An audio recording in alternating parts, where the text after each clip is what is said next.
Plotaholics, many reviews.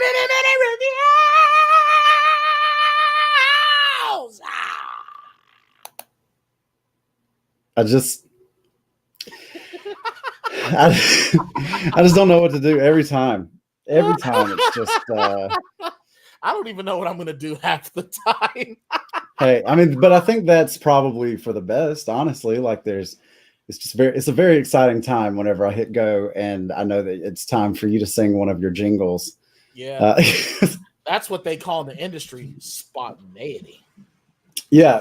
I am going to, one of these days, I'll do my Axl Rose impression for one of those. And, but anyway, that's not why we're here. No. We are here to talk about some of the recent films that have been released in theaters. Oh, yeah. And up first in this episode of the Plotaholics mini reviews is Aladdin, the 2019 live action remake. Oh, man. Now this, Shane, this was fun. It was, now Sharon and I went to go see it. Sharon's expectations were like at the soles of my shoe level. Because, and I will say this, she was not excited at the idea of Will Smith. She hated how he looked in the original trailer. I did as well. It didn't look polished, but I also knew it wasn't polished. It wasn't done yet. Disney was trying to put something out there. And, but, she's saying what a lot of folks were saying. Will Smith can't sing. And I'm thinking to myself, yeah, Will Smith can't sing. But I wanted to hold off because I was excited. Aladdin. I will say, and I haven't seen this, so this is a Brian Tan review. Yeah. But I'll say that most of everyone's early skepticism about this film was on Will Smith. And not even because he's Will Smith, but because he was following Robin Williams. And I think that's the biggest issue. And I think that a lot of people probably should have worded it in that way. It's not the fact that they didn't think Will Smith could do a good job. It's the fact that he's following Robin Williams. And the fact that, Robin Williams is so beloved, even here we are 5 years after his death. And right. And people really, are still reeling. Yeah. It was one of those deaths that hit all of us incredibly hard, The last person that passed away that really their death hit me like that, and it's not even close, but it's the closest that I can give, is when Mr. Rogers died. Because, Mr. Rogers has been a staple in Pittsburgh for forever. Right, yeah. Mr. Rogers born and raised here. And he, as much as everyone loves Mr. Rogers around the country, Pittsburgh is Mr. Rogers. So It was kind of like that. So the film opens up in a very interesting way. I do want to say that I'm going to try to be very spoiler light in that regard. But I will say that from the word go, I was in Agrabah. Mm-hmm. It was like the live action Agrabah that I grew up seeing. It's killing me that my headphones look tilted. But anyway, and it starts out and Will is singing, Arabian Nights. And for one, stop expecting Will to even remotely sound like Robin Williams, because he doesn't. Will is putting his own spin on it, and he does a good job.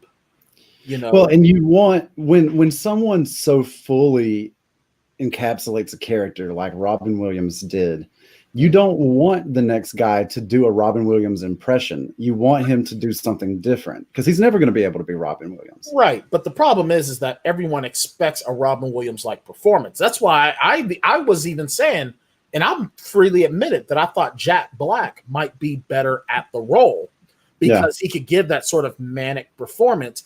And he's a great singer. But Jack Black doesn't have the swagger that Will Smith has. And that's what Will brings to the role. And the one thing primarily of note, the music. The music is still amazing. Now in Arabian Nights, where he's, in the original, when the line he goes, "It's barbaric, but hey, it's home." Yeah.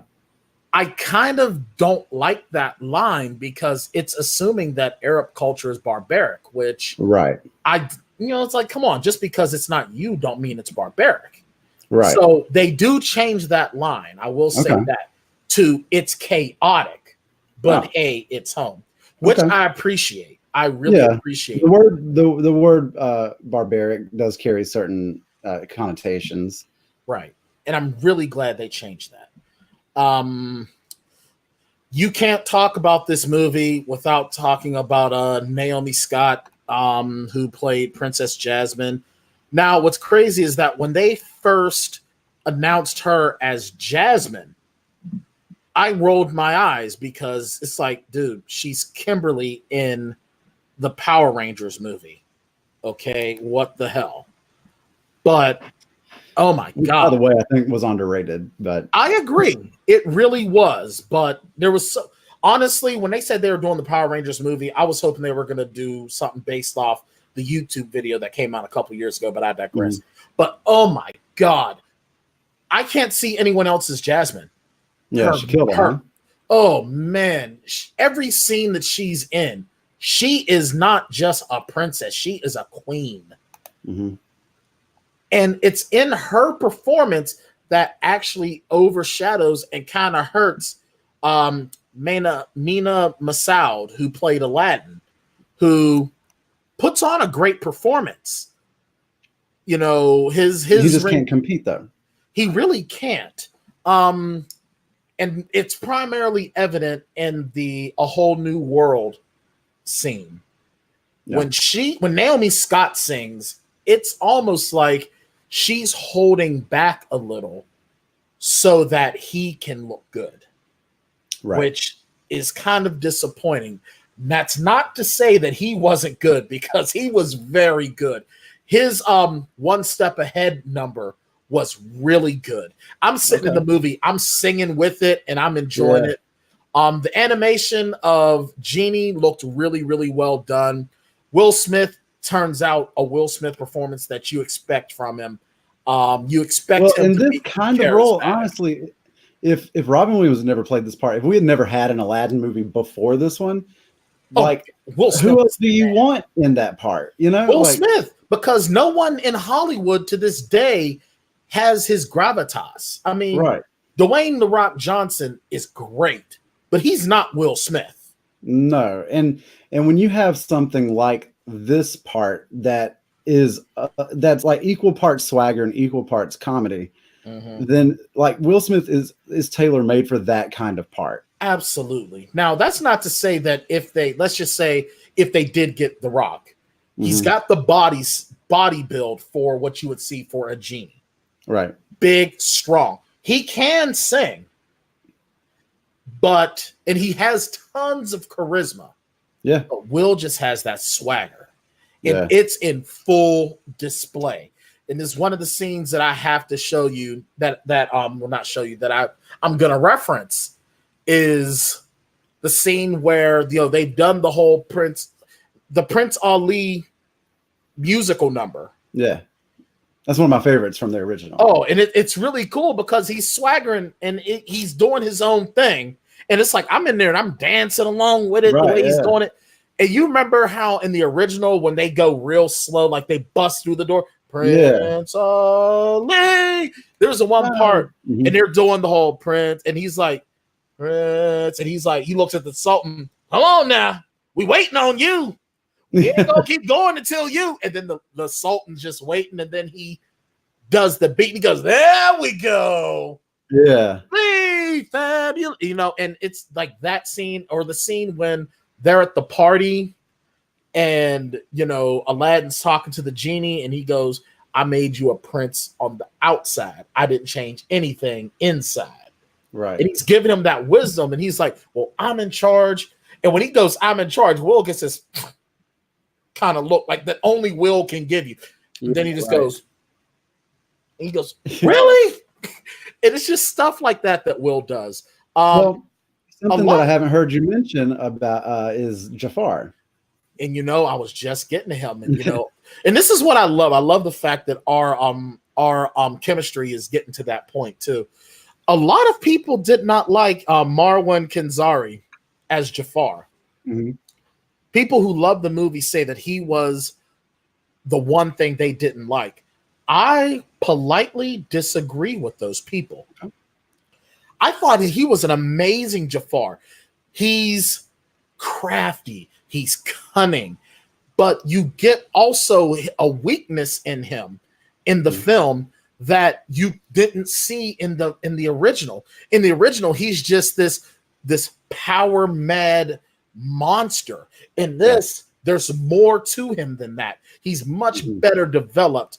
And I'll tell you something right now. Marwan Kenzari, he plays it beautifully.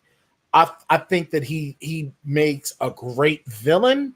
I really enjoyed him, and I can't wait to see him in other films. And I'll tell you something right now. He could be our next movie trope bad guy. Yeah. The guys that you see as the villains in every movie. Yeah, right. He well, I was going to say is that in this recent turn from Disney to remake a lot of their old animated masterpieces, by all accounts, they've worked really hard in a lot of cases to make their villains more three-dimensional and more complex. Absolutely. And they do an amazing job. Like, honestly, I wouldn't mind him voicing Scar in line. I know he doesn't, but I could see it. I could see him playing male Disney villains. I could see him playing a villain in a ton of films. And he has the charisma to do it. I like it. A glowing review here from Brian. Absolutely. Absolutely. What shot rating do you give Aladdin? And for those of you who've never heard our shot rating system, it's very simple. If the movie is essentially perfect, then it gets a 0 shot rating, as in you didn't have to get drunk at all to get through it. If it's the worst thing you've ever seen, then it takes 5 shots and a trip to the hospital. Pretty much. And getting your stomach pumped. Right. So what, Brian, do you give Aladdin 2019? I give it a solid 2-shot rating. It's very enjoyable. It's great for you to take your kids to see, younger nieces and nephews. It's something for everyone, parents, grandparents, young, old alike. The only issues that I really have is Naomi Scott is so good. She outshines her co-stars. She especially outshines Mina Masao. It's almost that she was cast so well. And with somebody like her and somebody like Will Smith, everybody else really has to up their game, right, to even be on the same screen with those two. Right, and every now and again, people sort of miss the mark. But Naomi Scott she, along with Daisy Ridley, are the future of the film industry, bar none. Yeah, in 10 years, we're talking about them. It should be noted that a 2-shot rating is really not a bad rating. It usually means that the movie was fun, but had some problems if you really looked at it under a microscope. Absolutely. And a special shout out to the CGI and animation team with their work on Genie, with their work on Raja, who I believe that there was a tiger on screen at all times, and and with Iago, and I believe it was Mr. Tudyk, Alan Tudyk, took over as Iago for Gilbert Godfrey, and he was great. And Abu was a little bit difficult to sort of believe and look at. He didn't look anything like his cartoon counterpart, but and the Cave of Wonders was amazing. Now, some of those later trailers where you see some of the different sequences that you're talking about now, like the Cave of Wonders, like some of these shots have looked really spectacular. They really did. The Cave of Wonders was visually perfect. It was, you were there like you were in the cartoon. It was a little bit darker of a tone, but that darker look made the jewels and the treasures stand out even more. And we live in a time now where, I mean, if you're going to reboot or if you're going to remake a lot of those cartoons and do it live action, like the technology at this point has caught up to the point where you can create that same sort of feeling, that immersive feeling with CGI and stuff that feels almost magical, you know? Absolutely. And I'll say this before we move on. After Lion King, I'm done. I will not go see another live action Disney film, because after this and Lion King, I don't think that they can top any of that. Well, Lea Michele has been cast as Ariel in The Little Mermaid. Who has? Who was it? Lea Michele. She was the lead on Glee. Yeah, I'm definitely not going to be tuning into that. I'm excited, man. I like Lea Michele. I'm sure she's very, very talented and a very, very sweet person. It's just that I never got down with Little Mermaid. I didn't. Yeah. And if it wasn't your thing, then it wasn't your thing. You know, it really wasn't. And and the reason why I'm saying I'm done is because where Dumbo failed, and Maleficent is kind of, I'm sort of not feeling Maleficent. I saw the first Maleficent and I was entertained because Angelina Jolie is always a win. But when they showed the trailer for Maleficent 2 attached to this film, I really felt that it was completely out of place. So when I say that after Lion King, I'm done, I mean that because with Aladdin and Lion King, I know Lion King's going to set the bar just as high, if not higher than Aladdin. I don't think Disney's going to be able to top these.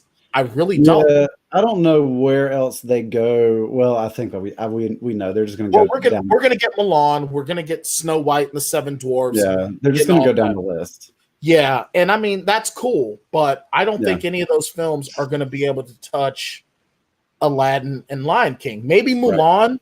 I will go see Mulan just for the cultural aspect, but this was just too good. Hercules could be fun. I think so, but the problem is the problem that I think you run into with Hercules is the Roman mythology and the Greek mythology put in with it's so similar to like the Norse mythology and how we've gotten Thor that you're going to be getting comparisons to Thor. Yeah, that's fair. So, but yeah, Aladdin, solid 2-shot rating, a lot of fun. Take your kids, take your nieces, nephews, grandkids, and please, for the love of God, keep your phones in your pockets. Do not record any aspect of the movie. It is disrespectful and rude to the people around you. Don't take them out of the experience. It's also disrespectful and rude to the people that made the movie. Absolutely, it truly is. And honestly, if I'm in a movie and I see you doing it, and someone from the theater is nearby, I will snitch you out. And I dare you to give me stitches. Right. Bring it on, bro. Seriously. Come at me, bro. Come at me. All right. Let's pivot to our second movie of the episode. Yeah, and you went to see this, and I plan on seeing this very, very soon, but you got to see it first, you lucky dog. Oh man, I'm telling you, like as soon as I saw the trailer for Booksmart, it was attached to God, who even knows at this point? We've seen so many movies lately. Yeah. What did I see after Endgame, but before Booksmart? Oh, crap. What did you go see?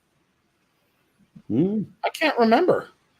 But it was attached to that, whatever it was. Okay, fine. Right. It was, and the trailer just looked like a lot of fun. It has a ton of great people in it that we all know already. I'm familiar with Jessica Williams, who is the correspondent on The Daily Show. And she also has a really awesome movie on Netflix, and she's phenomenal. And she plays a teacher. She plays the cool hip teacher in the movie that everybody likes, you know, and like what movie does she have on Netflix? Let's see. Yeah, let me hit it really quick. I can find it. You said Jessica Williams? Yeah, it's called oh, you know what? I think it's probably just called The Incredible Jessica James. The Incredible Jessica James. All right, I'll have to check that out. Okay. It is excellent. She's a joy, and so she's the cool teacher, and the girls are, you know, the two leads played by Caitlin Dever and Beanie Feldstein, or Feldstein rather. And Caitlin, you'll know if you're a fan of Last Man Standing, the Tim Allen show. She plays Amy in Booksmart, and then Beanie Feldstein plays Molly, and these two are like hardcore, like cut from the cloth feminist types, right? Okay. They have pictures of like Michelle Obama and all of these people like in their rooms, you know, and Okay.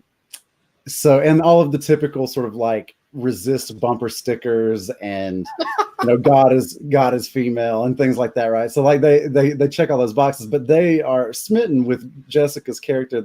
And you know, they're graduating, and so Jessica's just like, hey, you know, like here's my number, you know, maybe, you know, once you guys graduate we can hang out or whatever. And they're just like in love with that idea, right?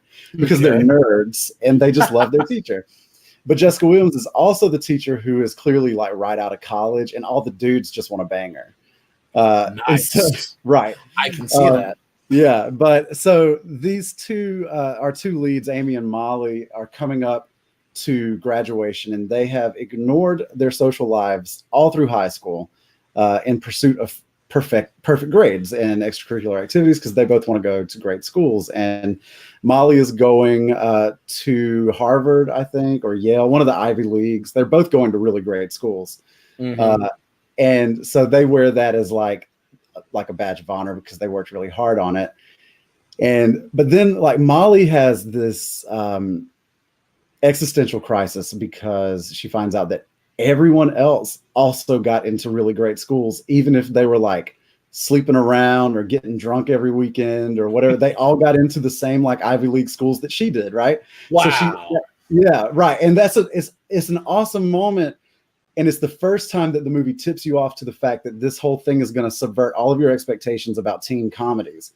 Because like the stoner guy, the jocks, they all got into like Stanford and Georgetown and all of that stuff, right? Crazy. No matter how dumb they are or how dumb they are. Like one guy that got held back like twice in the 7th grade, he's like, I'm not going to college. I feel kind of bad about it now. Maybe I should tell Google that I don't want to work for them. I mean, it is like a mid-level position. he's like, I mean, they're not Facebook, but they'll do, you know, like. So wow. Yeah, and so this plunges her into an existential crisis because she now sees that she sacrificed her social life for 4 years in pursuit of something that everyone that didn't sacrifice their social life was still able to achieve. Okay. And so it's the day before graduation, and Molly goes to Amy and says, we have one night left to have partied and studied while we were in high school, like everybody else, right? Or we'll have missed out. And so and it starts as like a pretty basic premise, right? Two people that missed out all through high school, they're just going to try to party. Okay. But oh my God, man, like my MVP for this movie goes to Billy Lord, who plays Gigi in the film. And Gigi is that character that is always everywhere inexplicably. Right? Okay. So no matter what's going on, like they turn around and like Gigi's there just having another drink with somebody, even though they just left her across town. Like Lieutenant Connick's getting it done. All right. Yeah. So love Gigi. So like the characterization and everything is right on par. It's right where it needs to be. And they establish all of these character types and tropes that you would normally get in a high school story. Okay. But they don't waste any time letting you know that this thing is going to be flipped upside down. And every time you think that you know the direction that we're going to take, mm-hmm. they surprise you, because we've all seen Superbad and Porky's and American Pie and, you know, Can't Hardly Wait. Every movie that's sort of built like this movie hits the same beats. Right. But this one just refuses to hit those beats in really, really interesting ways. No, that's awesome. Yeah, and I was never bored. I laughed a whole lot, and I was uncomfortable, right? You know, and there are times in these movies where the characters, traditionally, I don't know that these characters have very vulnerable emotional moments. We saw that happen in Superbad, where those characters were open with each other.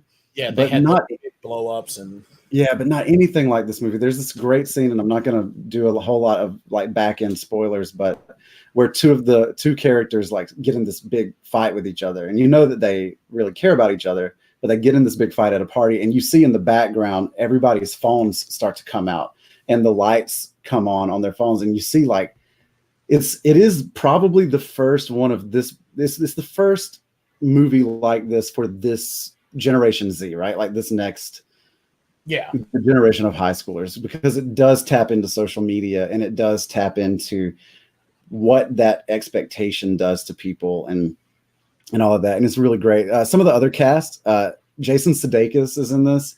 Nice. As the principal, who has like a really interesting part-time gig to help pay the bills. I won't spoil that bit. I love Jason Sudeikis. He's so good at everything. He really is. Lisa Kudrow and Will Forte are in this. They play Caitlin's parents. Nice. And they are also excellent as well. So yeah, I think, man, this so far, and I told Brian this off air, this is my favorite movie of the year so far. Now, and just so you guys are aware, and we're going to get to your rating. Yeah. This is actually, Shane likes this better than Endgame in certain aspects, which is amazing because Shane loved Endgame. Yeah, Brian, I've thought a little bit about this, and I think that, and it's like when we did Boys in the Hood on the podcast, how we both agreed that movie was perfect for what it was, right? Right. It achieved all of the goals, and it never lulled, and it came out firing, and it never stopped. Right. And the characterization was on point, et cetera, et cetera. And the more I think about that, and the more I think about this movie, the more I think that it's because these movies are just about regular ass people. And it's about a slice of life, and it's about showing in as realistic a way as the genre that you're writing in will allow you to, like the human experience. Right. And this movie nails it. Endgame, when you start to introduce other things like sci-fi elements, speculative elements, time travel, things like that, there are too many ways that the story can kind of go sideways, Yeah. No, I hear you. You're absolutely right. Endgame was a ton of fun. But I didn't leave Endgame thinking about life. You know what I mean? The way that I leave. When I'm a superhero, will I do the same thing? When I leave Boys in the Hood or when I leave Booksmart, I think about people that I've known or places that I've been, about my past experiences and things like that. And there's just something about a really great film that I think provokes that kind of reflection in a person. Right. Even though Booksmart is about two high school girls, like I knew those people, like when I was in high school, I knew high school girls. I teach high school girls now. And so to see a film that felt very genuine and, man, not enough to say really either about Olivia Wilde in her directorial debut.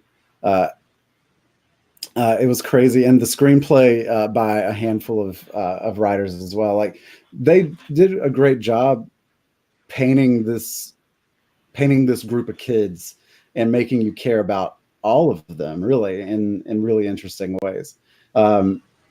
And it's just really funny too, and I know like I'm sort of like latching on to the drama of it and the emotional aspect of it, but I really laughed pretty much the whole time. And nice. Yeah, and then but it does that thing that really good comedies have started doing: laugh, gut punch. Right. And a story's ability and a filmmaker's ability to flip that switch like that and get into your gut. Just at the flip of a switch, at the turn of just, I don't know, man, the turn of a camera really is a talent in storytelling in this genre. And I think that Olivia Wilde absolutely has it. So so with that being said, Shane, yeah, man, with our Plotaholics rating system, what would you give Booksmart? I saw it last weekend. I saw it Friday. And by the time this airs, that will have been a week and a half ago. But so I didn't just walk out of it. I've had some time to ruminate, right? Fair enough. Yeah. So this is not necessarily immediacy, and that's not to say that this is the rating that it will always have for me. But as of right now, I can't imagine giving it anything other than a 0-shot rating, Brian. 0 shots. Booksmart gets the 0. This is only the second film that so gets far, yeah. Yeah, this is only the second one in our short history that gets the 0-shot rating. The first being Boys in the Hood. Yeah, and it is that's few awesome. and far in between that I give this rating, but it just, I don't know, it tickled a part of my brain and a part of that movies just don't tickle very often, you know. And so no, I hear you. For that, I give it a 0 shot rating, which is the highest of all honors bestowed by the Plotaholics. Absolutely, and it's only the second one in our short history, but I mean that, and I'm sure Olivia Wilde is like, who the hell are Plotaholics? But yeah, still, well, somebody needs to let her know. Somebody needs to let her know. Seriously, Olivia, we're your audience, Olivia. Remember that. Yeah, right. Well, Brian, I think that's going to do it for this episode of the Plotaholics mini reviews. Yes, it will.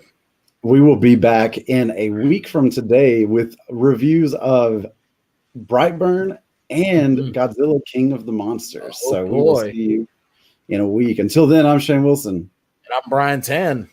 And we're the Plotaholics. Damn right. Take a trip with us to Neilbog. Drink the news. Oh my God. Matrix. We will send a phone for you with a plot. A breakfast club of two. We're the Plotaholics. Ripping plots apart for you.